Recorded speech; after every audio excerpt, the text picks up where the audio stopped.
This material is made available to you by or on behalf of the University of Melbourne under Section 113P of the Copyright Act 1968. It may be subject to copyright. For more information, visit the University Copyright website.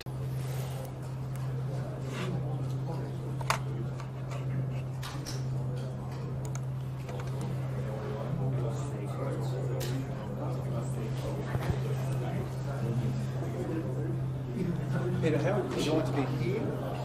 Doesn't bother me. I'll... whatever you prefer. Thank you for coming today, everyone.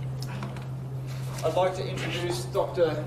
Peter McGowan, a graduate of this university, a graduate of our department. PhD, also in our department, completed in record time. And semi-retired state, still consulting for Orica, the explosives manufacturing company. And if that's enough from me, but I'd like to welcome Dr. Peter McGowan to the stage. So if you could join in welcoming Peter.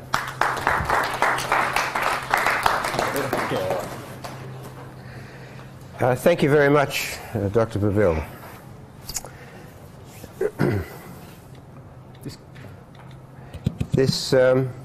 This lecture is always a special request by Colin every year because he likes the tortured logic within it.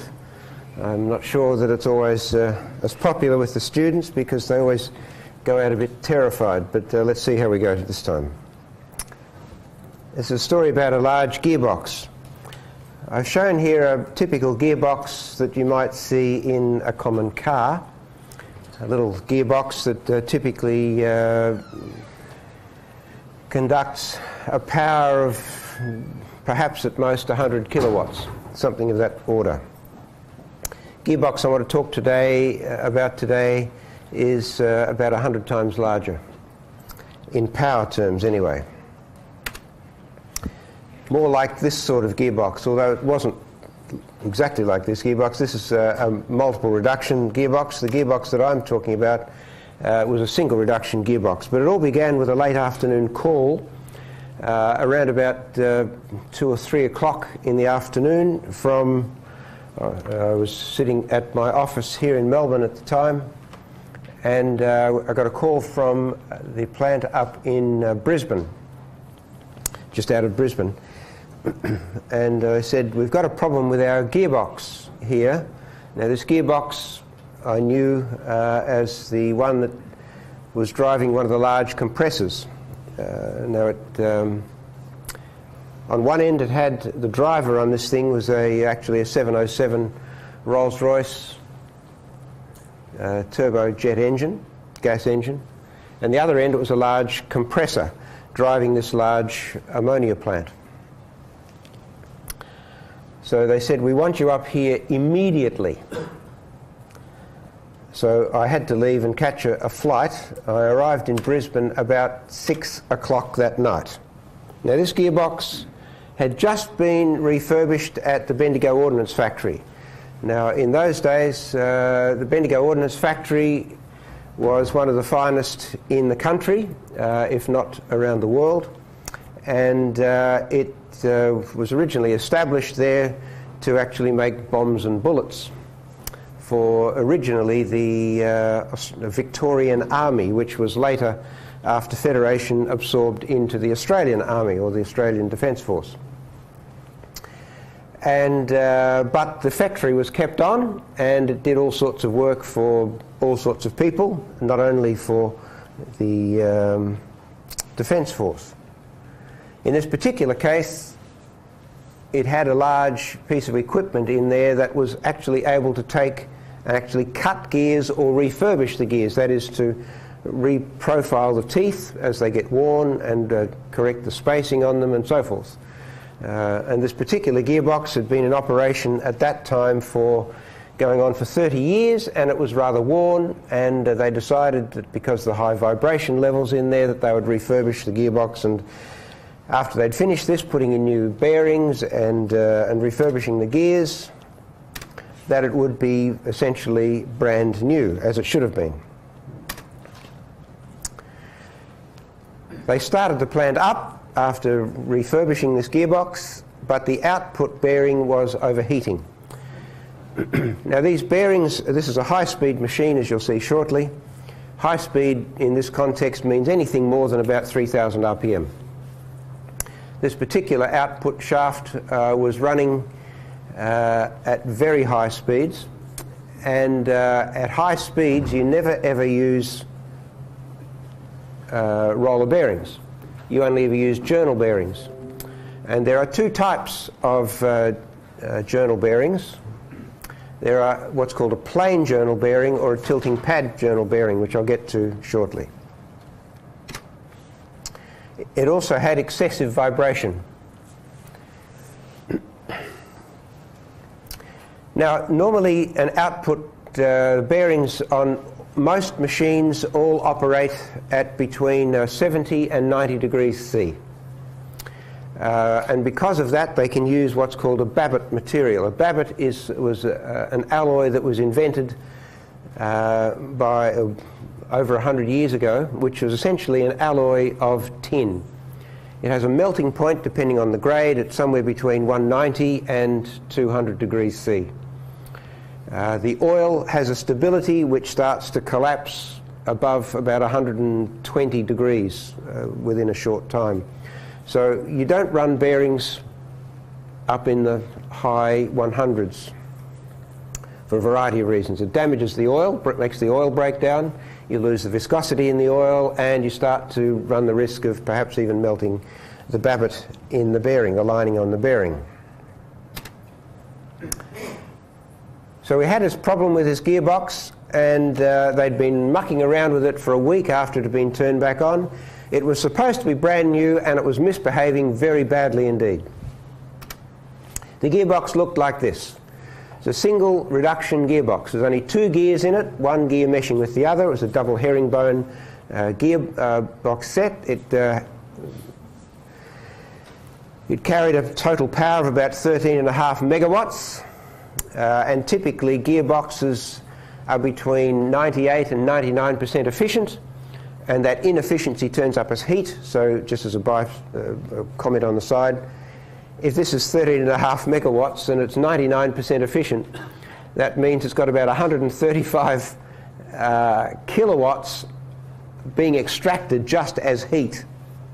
So it's got its own special cooling system to keep the oil at the appropriate temperature. Typically the oil is taken out of the gearbox at around about 60 degrees C. It is cooled back to around about 35 to 40 degrees C and circulated through the gearbox like that.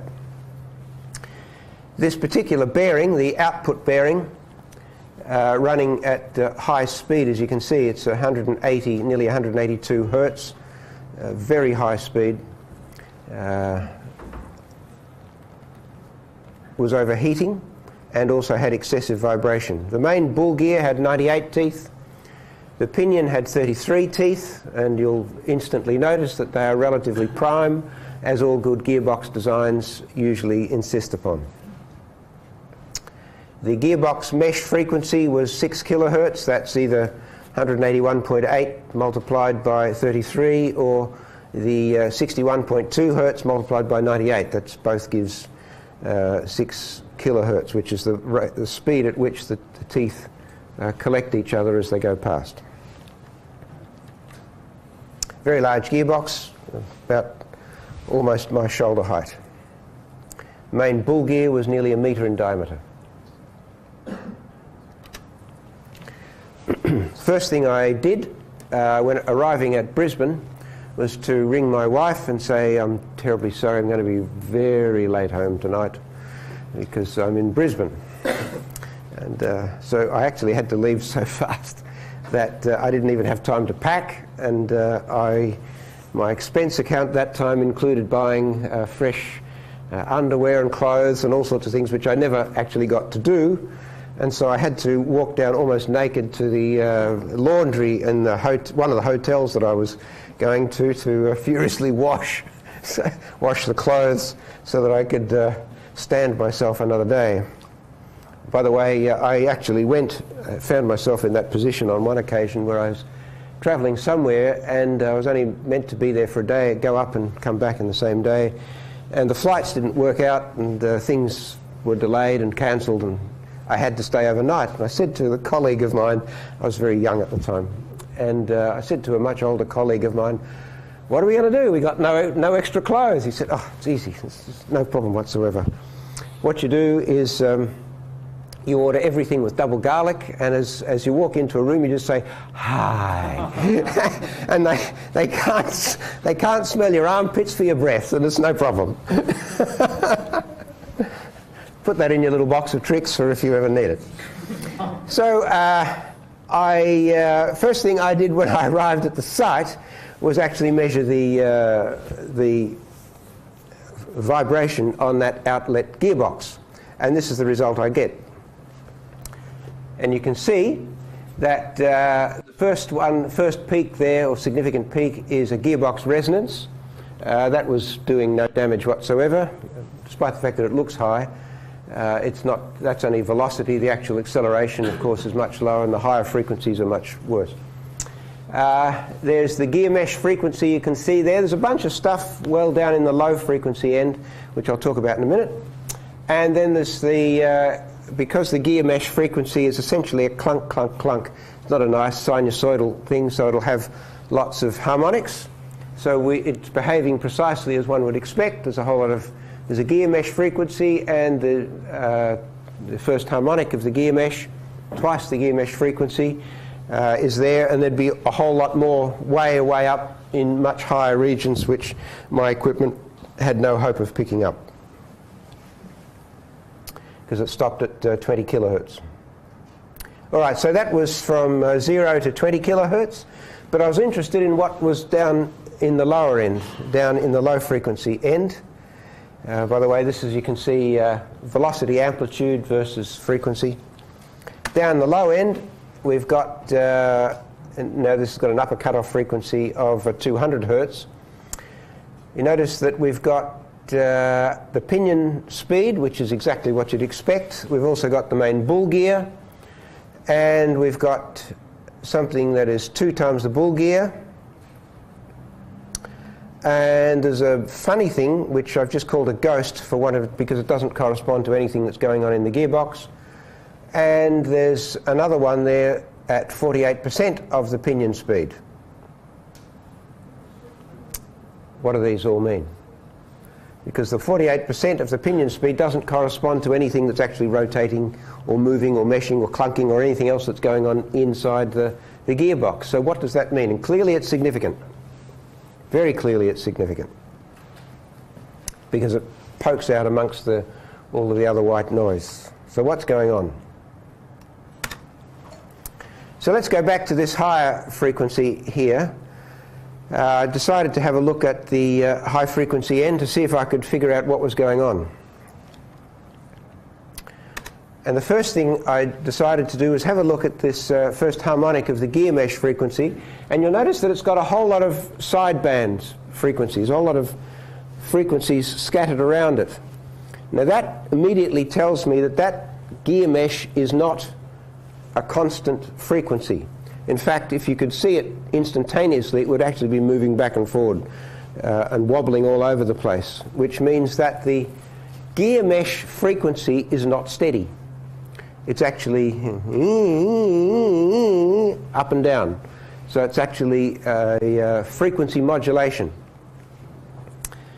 And I wanted to have a look at these sidebands, because those sidebands contain all that information about the variability in that frequency. So what I did was I zoomed in around that gear mesh frequency, examined the sidebands to have a look at how regularly they were spaced, because if they're spaced irregularly, then it's just bad process, and the machine is misbehaving in the process sense. But if they're absolutely regularly spaced, then there's something wrong mechanically with the beast.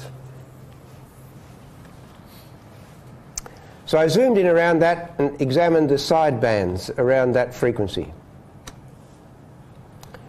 It turns out the sidebands were spaced very evenly. Now, before I go on, let me explain something. When you take a time series and you do a fast Fourier transform on it, you get a frequency. We understand that. That's how frequency is defined. You look for the repetitive nature in the time domain. But if you take, and here you can see in that first one, there's a time series. We've transformed that into the frequency domain using a standard Fourier transform technique, and you end up with a spectrum. But you'll also notice in the original time sequence that the thing is oscillating in amplitude, which means that the frequency content is not a single tone. And if you now look at that spectrum, it's got a whole lot of equally spaced tones, and if you do a Fourier transform on that logarithmic Fourier transform, you end up with a cepstrum. All right? And this is just showing that you can have a whole range of things and do... I won't go into the subtleties of this because it would be a lecture in itself. Perhaps that's a subject for another day. But for the moment, let's just understand that if you take the Fourier transform of a logarithmic Fourier transform, you end up with a cepstrum. Let me summarize this a little more clearly. You can do normal frequency analysis, which transforms the time into the frequency domain, and you end up with a spectrum. You have fundamentals and harmonics. You're all familiar with this. You end up with high-pass filters and phase analysis. You understand what I'm talking about here. You should have all done something about this in mathematics. Now, when you come to equifrequency analysis, I always have a major credibility gap at this point, and honestly, I'm not making this up. I'll prove it in a minute. You transform the frequency domain into the equifrequency domain, and you end up with a cepstrum. You end up with fundamentals and harmonics, and you end up with short pass lifters, and you do safe analysis. I'm not joking. Let me prove it. The application of cepstrum analysis to the machine diagnosis is also known as the equifrequency analysis of Gisnel's from toe-rating chamines. I'm not joking. Let me prove this to you. This is the original paper. The guy that actually invented the fast Fourier transform algorithm, which reduced on a 1K Fourier transform, if you do the calculations, it takes you over 1 million multiplications to do the calculations. This character by the name of Tukey, see the last guy there, Tukey, John W. Tukey, Bell Telephone Laboratories at Princeton University, invented the fast Fourier transform so that you could do a 1K transform and reduce the number of multiplications from 1 million to 7,000. Vast reduction. And that's what made modern frequency analysis possible and practical. He wrote this paper in 1963. The equifrequency analysis of time series for echoes, cepstrum, pseudo-autocovariance, cross-cepstrum, and safe cracking. Now, to prove that this is true, I understand that either Colin or somebody else actually put this paper in the library. You can go and read it for yourself later on if you wish. Let's come back to our troublesome gearbox. This was the high-frequency spectrum. We want to have a look at these sidebands. If I do a cepstrum on that, on all those sidebands there, I end up with this. A very prominent equifrequency of 61 corresponding to 61 Hertz, which is precisely the frequency corresponding to the main bull gear. Now what that means is that as the bull gear turns at a uniform speed, the pinion is being sped up and slowed down as the thing rotates. What that means is that the teeth on the main bull gear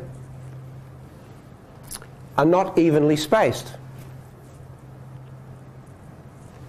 That means that when this gear was refurbished, that it was refurbished via a method that made the teeth spacing around the circumference irregular.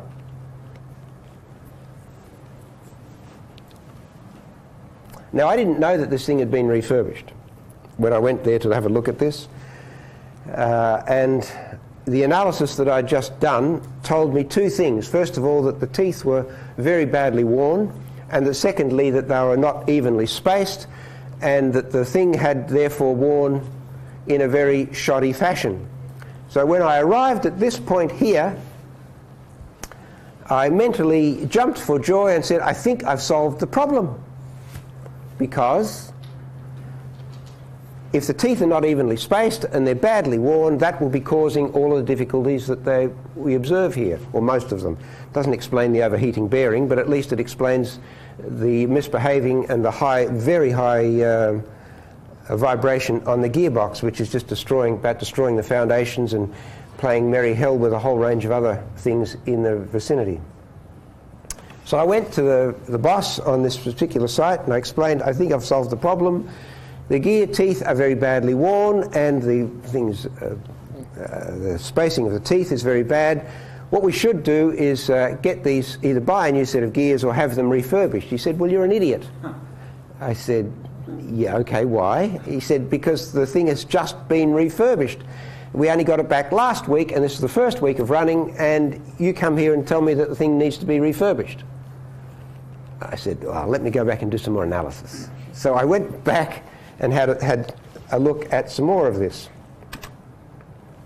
So there was a major machining error on the bull gear for the tooth profile and the tooth spacing. Now, why was this the case after refurbishing?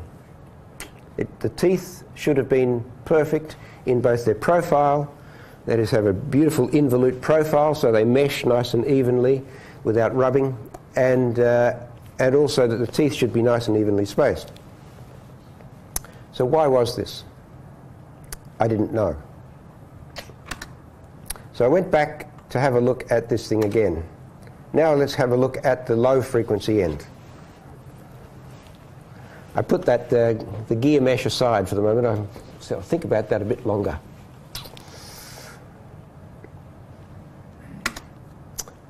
I was fixated on this 48% of the pinion speed. There's nothing going on in the gearbox that's rotating at that speed at all. The only thing that can cause that, rotating at 48% of the pinion speed, is an odd problem with the bearing. As you know, a journal bearing is a plain shaft sitting within another plain hole. And if the gap is too big,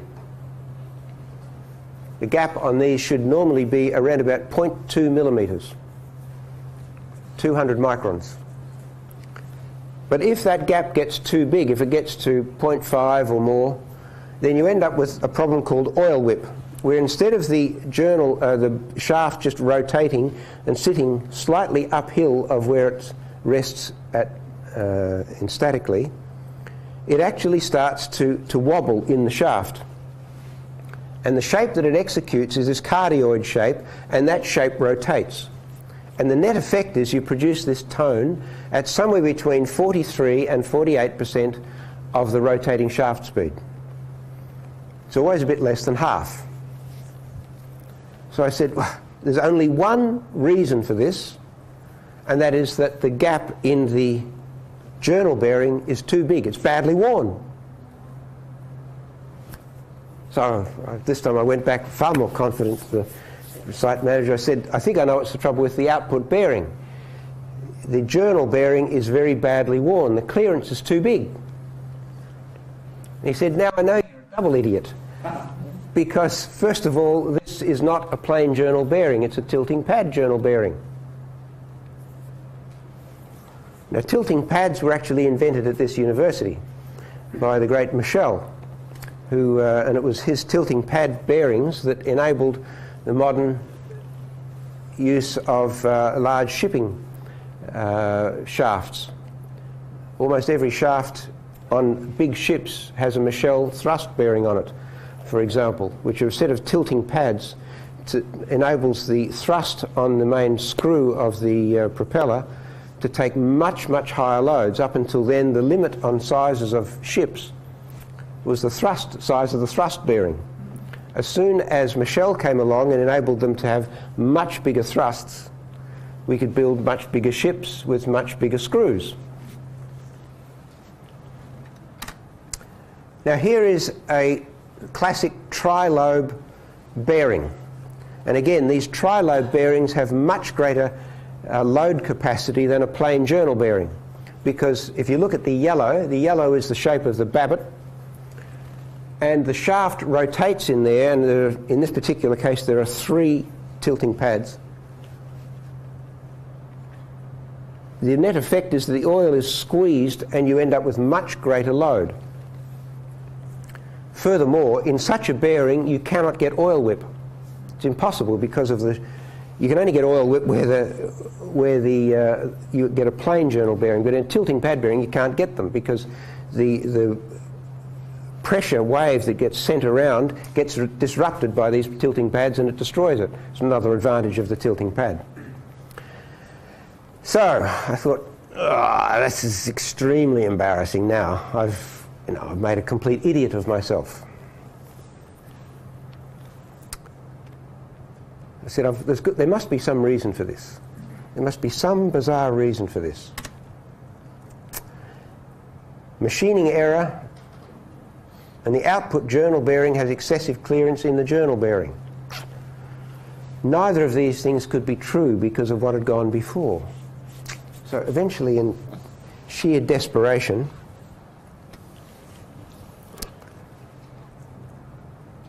I went back to this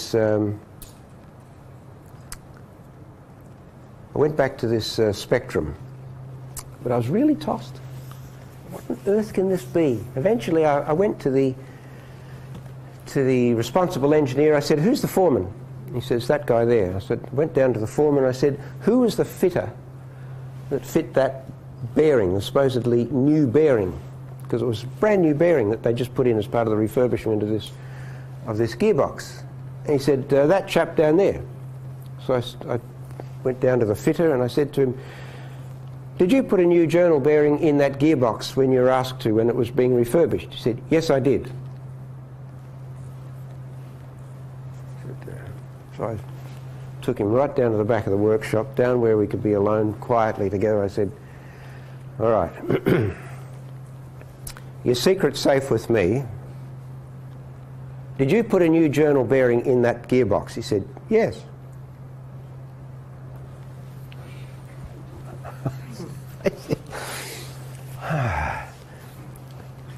Did you notice anything odd about the bearing?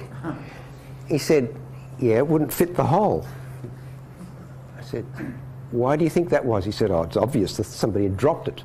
And it had actually gone slightly oval by about 0.5 millimetre, and the clearances involved in this means that the thing wouldn't fit at that rate. I said, well, what did you do? He said, oh, it's very easy. He said, I was so desperate to get the thing back online, and they were screwing everything and everybody. I said, so what did you do? He said, oh, I just put the thing in the lathe and bored it out. So what happened? He said, what happened to the tilting pads? He said, oh, they vanished in the machining. And I said, what happened to the clearance? He said, oh, it's about 0.6 millimetres. I said, it's about 3 times what it should be. He said, well, thank you very much. You've been extremely helpful. you go back to doing whatever you're doing. So that solved the bearing problem. But then I noticed this other problem over here.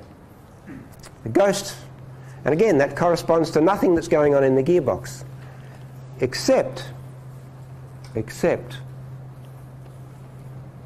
the teeth around the gearbox, around the bull gear, are not evenly spaced, and it's been refurbished, that means that it must have been cut badly, which means that if the gear on the indexing table was badly worn, then it would have transferred its errors into this bull gear, and now we're seeing, as part of the other things that are going on in here, that indexing table bull gear as though it were rotating inside this, because all its errors have been transferred into. In other words, it was a very badly worn refurbishing table.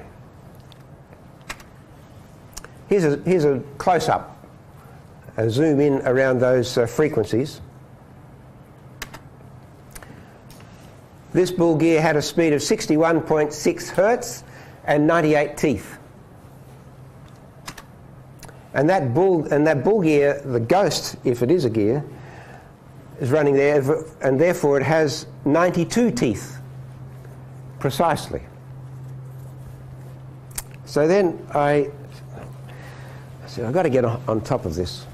So I rang my mate back in Melbourne, who happened to know personally the foreman at the Bendigo Ordnance Factory. So I rang up John and I said, John, can you get onto your mate at Bendigo and ask him about the indexing wheel that drives that refurbishing hobbing machine that they've got there that refurbished that main bull gear, and ask him how many teeth it's got on it and what sort of condition it's in.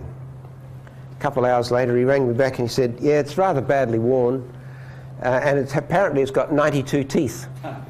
So I said, thank you very much, you've been extremely helpful. So then I went back to the manager and I was able to show him this. There's a machining error on the bull gear, profile and tooth spacing. The output journal bearing was excessive clearance because instead of being a tilting pad bearing, it was now a journal bearing. It was a worn indexing gear on the hobbing table that imparted its own errors. And therefore the root causes of this problem were: 1, a complete lack of trust and communication between engineers and trades. Now let me say this as clearly as I can. One day you guys are going to be, some of you people are going to be out working in plants. Let me assure you, your best friend is not your boss. Your best friend are the tradespeople on the shop floor. Generally, they'll have all the information. I could tell you dozens of stories about how I've made myself appear an absolute genius simply by asking one of the tradesmen what was wrong. Now, he didn't understand what he was saying, but he gave me enough information to solve the problem. And it was because they trusted me that they told me that they hadn't told the other engineers. So I walked in as an outsider, asked the right question of a tradesman, got the right piece of information and went back, and suddenly I'm a genius and I get pay rises and bonuses and everything just because I asked somebody on the shop floor that the engineer was not even willing to talk to. Now, for goodness sake, don't ever think of yourself so high and mighty that you can't talk to everybody because you don't know where your next vital piece of information is coming from. Make sure you get to become good friends with everybody. You need all the friends you can get in this life, let me assure you. Number 2, there was a headlong rush to complete work during a shutdown. Now let me explain. These plants make, this particular plant made around about $250,000 every day it was online. As soon as you turn it off, you're losing money to that extent. Now you can't spend enough money to keep up with that sort of thing.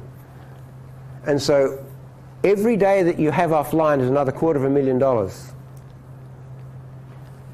So whenever the plant is turned off for shutdown or maintenance, you have to get the thing back online as quickly as is humanly possible.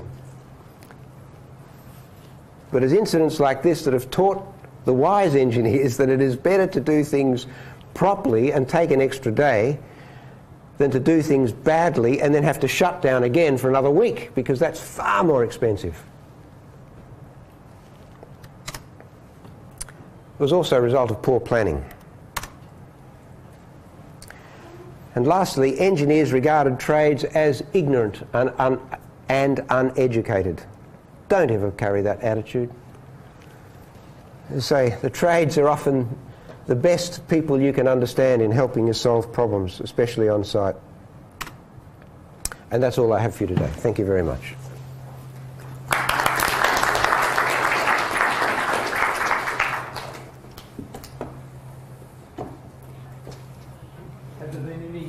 Are there any questions that might have flowed from Peter's presentation? Otherwise, I'm going to go home. Sir. So I was wondering, in that graph that you showed about the frequency that resonance happened, the gearbox resonance was really close to the first mesh peak. Is there any specific reason for that? Like, could you repeat the question, please, when you get Yeah, just a minute. That gearbox frequency, gearbox resonance, that's nowhere near the gear mesh frequency.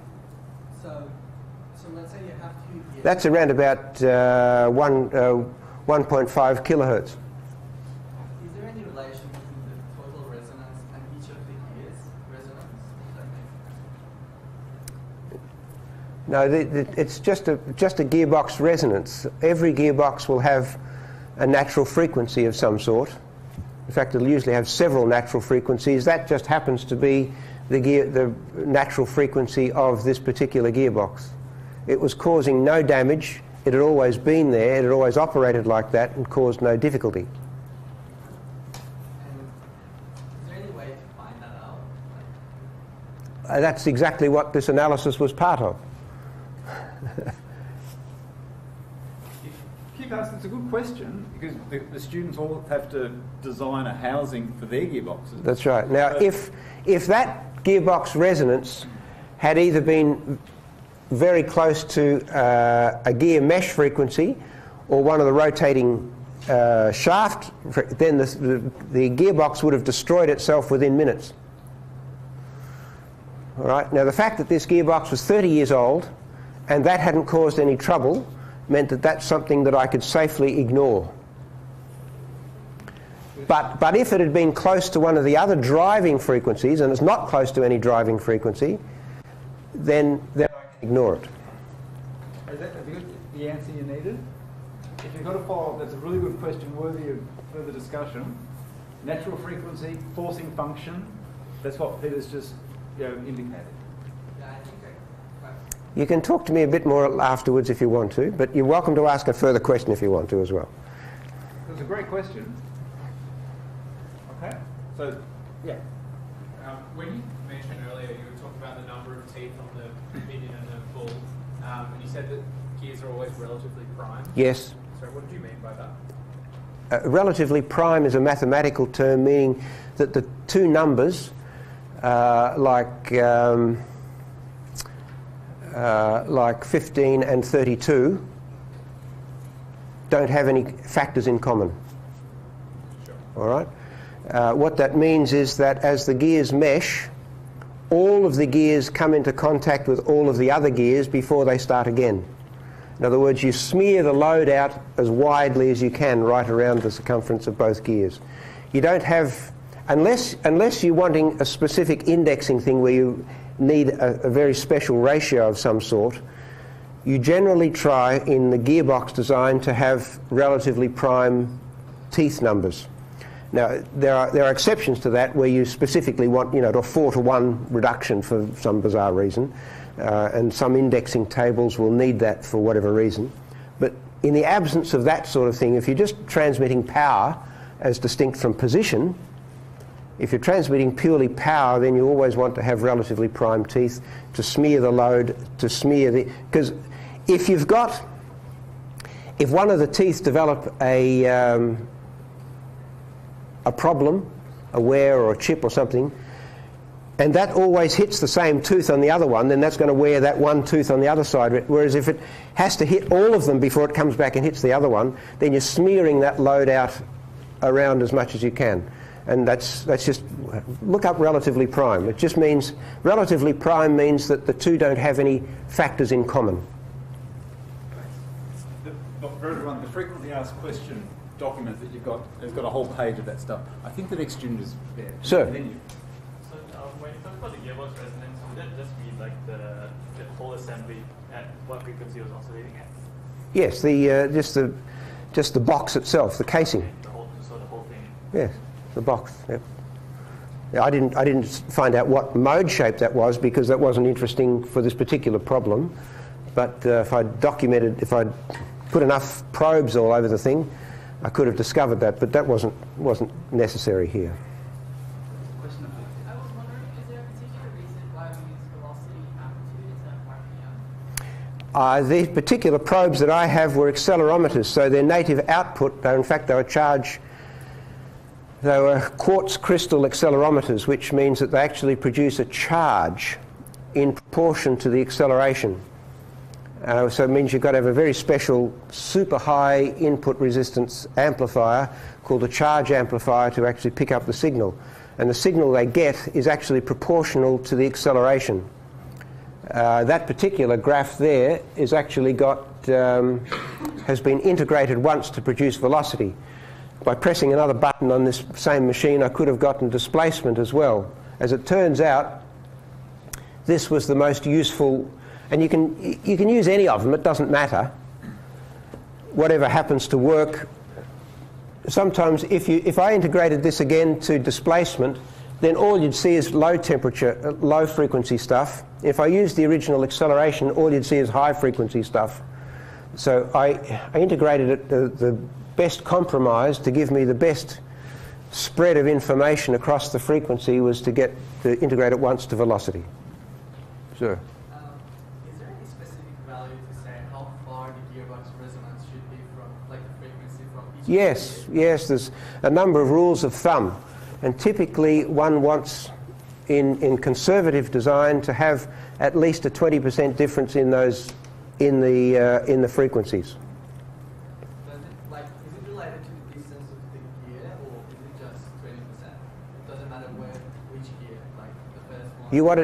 You want resonances at least 20% away from any forcing frequency, whatever they might be. And as you can see, there are lots of forcing frequencies here. There's the gear meshes, and 2 times the gear mesh of the rotation speed of the bull gear and the pinion and numerous other things, and their various harmonics. And that's one of the tricks in designing mechanical equipment, is to make sure that if there is a resonance in the operating range, that it's far enough away from everything else, or that it's completely outside the range. And that's one of the tricks in designing good mechanical equipment. But I didn't go into that here. That's another series of lectures all by itself. Sir? How did you go about sort of regaining the trust of the person you were consulting when they were convinced? I didn't. That was one of the problems that I didn't tell you in this story. They continued to think that I was a complete idiot, and I was sent home in their eyes as an idiot.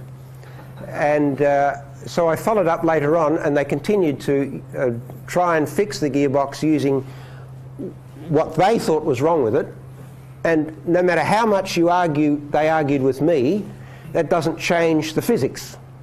And I've said this to people on countless occasions. I said, they'll come to me and they say, "Can we do this?" I said, "Yes, but it'll wreck it. But we have to do it." I said, "Look, you can argue with me all you like. Doesn't matter. You can't argue with the physics because it's not listening." So I went home. They ignored what I said. They destroyed the gearbox and had to refurbish it all over again. Had they listened to me, they could have fixed it immediately and saved themselves several $1 million. But they didn't. But that's okay. I got the last laugh. And the secret regarding the journal bearing died with the... No. I told them that the journal bearing had been machined out. I said, "How did you find that out?" I said, "Never mind." I said, "Open it up and have a look." And sure enough, I said, "And that was because you were so far up yourself, you weren't even willing to talk to the fitter." There's no room in engineering circles, by the way, for for narcissism and feelings of grandeur. We must all bow at the altar of the physics. Remember that.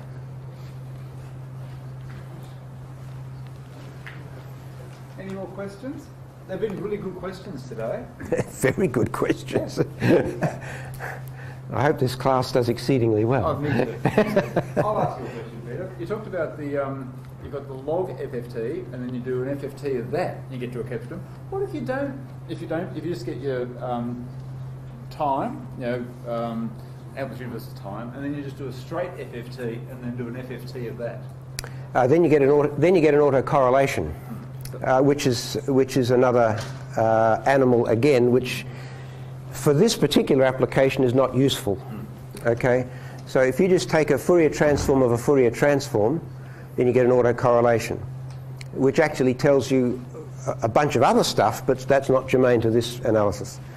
If you take the logarithm of the Fourier transform first, and then take the Fourier transform of that, then you get a cepstrum. It's another matter again, which is what was useful in this particular case. And if you're interested, you already have the full paper up on your Elements website. Yeah, I've seen it already. No more? I can go back to my beautiful woman that's waiting for me at home. The social side of thing, everyone. In the classes that you've seen me with, I always talk about soft skills, and we've had Ariana Henderson come in. Is there anything you might like to ask Peter of his insights about how to talk to people? Because Peter was an outsider coming in, but what if you're in the company? You've got to try and create relationships. Yeah, well, part of the difficulty, that's a very good question. Part of the difficulty is with the way a number of companies are structured, where they actually separate people at lunchtime. Only the engineers can meet here, and only the trades meet over here, and they never actually speak to each other. Smart companies now will actually have a single common room where everybody talks to one another, eats their sandwiches together, and swaps stories at lunchtime and other times. And an even smarter company will actually organise social functions where everybody gets together. It is in nobody's interest to build walls between different groups of people. That helps nobody. Make sure that you when you get into a plant or any other environment, make as many friends with as many stratas of people as you possibly can. Know them well. Understand their weaknesses and strengths. And know what they're useful for. And make sure that they think that you're a good, reliable and trustworthy person. Because if you're not trustworthy, they won't tell you anything. Don't be a gossip. Listen. There's a good reason why you were given 2 ears and 1 mouth. Okay, we've got one more question, then we'll call it a day. I think the Ordnance Factory a few years later actually closed down, and a lot of the equipment was sold off. It no longer functions. Thank you, everyone, and thank you very much, Peter. Marvellous, yet again. There we go. I'll stop the recording.